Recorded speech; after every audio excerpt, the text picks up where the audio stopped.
ኦሪት ዘጸአት ምዕራፍ 16 ኩሎም አኼባ ደቂ እስራኤል ድማ ካብ ኤሊም ነቂሎም ካብ ምድሪ ግብፂ ምስ ወፁ ኣብ ካልአይቲ ወርሒ ኣብ መበል 15 መዓልቲ ኣብ መንጎ ኤሊምን ሲናን ናብ ዘላ በረኻ ሲን መፁ። ኩሎም አኼባ ደቂ እስራኤል ድማ ኣብቲ በረኻ ንሙሴን አሮንን አጉረምረሙሎም።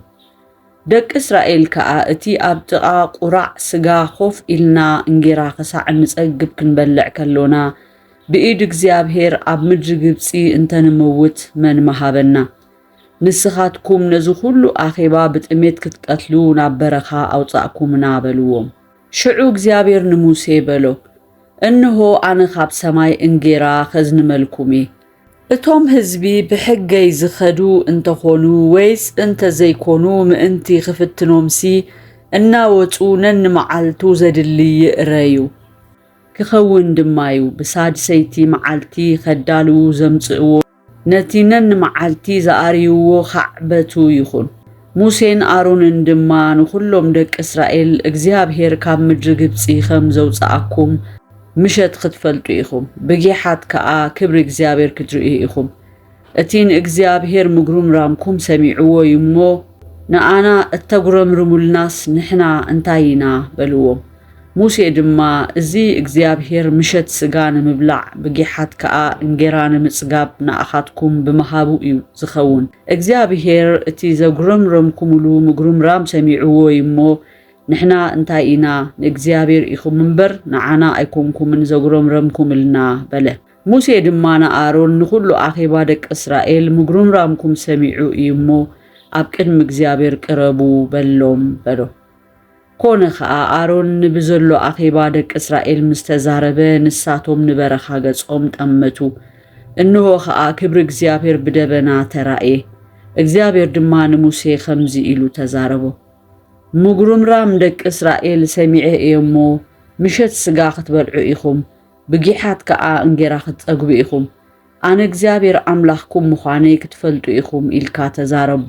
ኮነ ከዓ ንምሸቱ ብርኒጎታት ተላዒለን ነቲ ሰፈር ከደናኦ፣ ብጌሓት ድማ ኣብ ዙርያቲ ሰፈር ዛዕዝዓ ወዲቑ ነበረ። እቲ ዛዕዝዓ ምስ ዘፈፈ ከዓ እንሆ ኣብ ገጽ እቲ በረኻ ገለ ደቂቕ ከቢብ ከም ኣስሓይታ ዝምድቃቑ ኣብ ምድሪ ነበረ።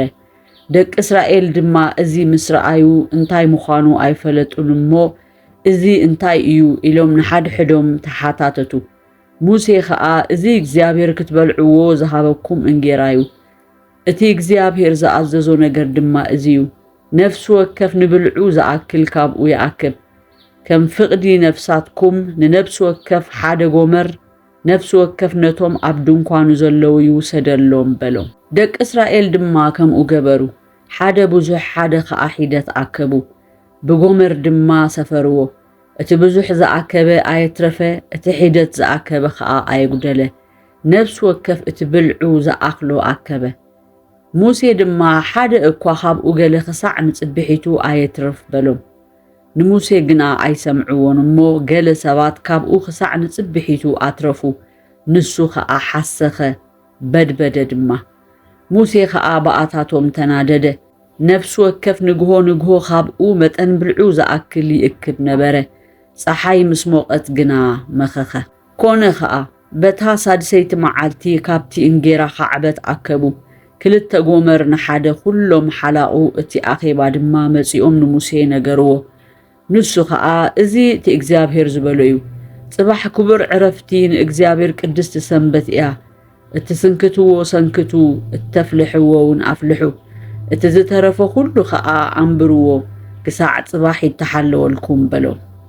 ከምቲ ሙሴ ዝኣዘዞም ከዓ ንጽባሕ ኣንበርዎ፣ ንሱ ኣይበድበደን ኣይሓሰኸን ድማ። ሙሴ ከዓ ሎሚ ናይ እግዚአብሔር ሰንበት እያ፣ ሎሚ ኣብ መሮር ኣይትረኽቡን ኢኹም እሞ ሎሚ ብልዕዎ። 6 መዓልቲ ኣክቡ፣ እታ 7ይቲ መዓልቲ ግና ሰንበት እያ፣ በኣኣ ኣይርከብን እዩ በለ። ኮነ ድማ ካብቶም ህዝቢ በታ 7ይቲ መዓልቲ ክእክቡ ወፁ፣ ኣይረኸቡን ከዓ።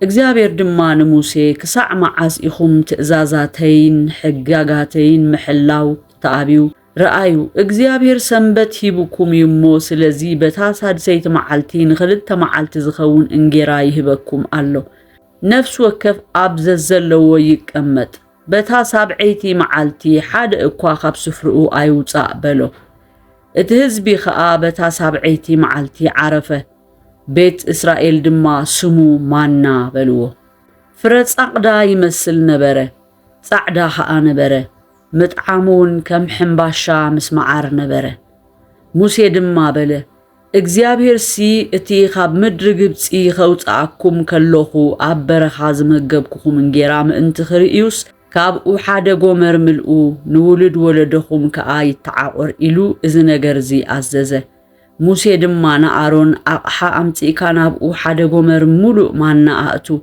ንውልድ ወለደኹም ክዕቆር ከኣ ኣብ ቅድሚ እግዚአብሔር ኣንብሮ በሎ ኣሮን ከኣ ከምቲ እግዚአብሔር ንሙሴ ዝኣዘዞ ክዕቆር ኣብ ቅድሚቲ ምስክር ኣንበሮ ደቂ እስራኤል ናብ ዓዲ ሃገረ ሰብ ክሳዕ ዝኣቱ 40 ዓመት ማና በልዑ ናብ ወሰን ሃገር ከነኣን ክሳዕ ዝበጽሑ ማና በልዑ ጎመር ግና 10 ኣፍ ኤፋ እዩ